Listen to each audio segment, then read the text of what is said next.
السلام علیکم ورحمۃ اللہ وبرکاتہ۔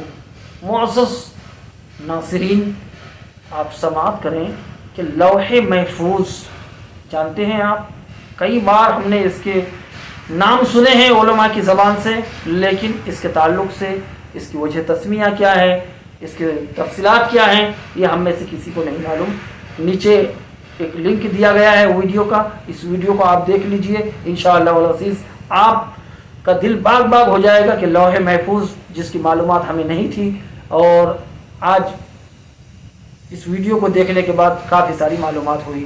لوح محفوظ کو لوح محفوظ اس لیے کہا جاتا ہے کہ یہ شیاطین کی دسترس یعنی شیطانوں کی پہنچ اور کمی بیشی سے پاک ہونے کی وجہ سے اسے لوح محفوظ کہا گیا ہے یا نام دیا گیا ہے۔ اس لوح محفوظ کا نام ام الکتاب اور کتاب مکنون بھی ہے۔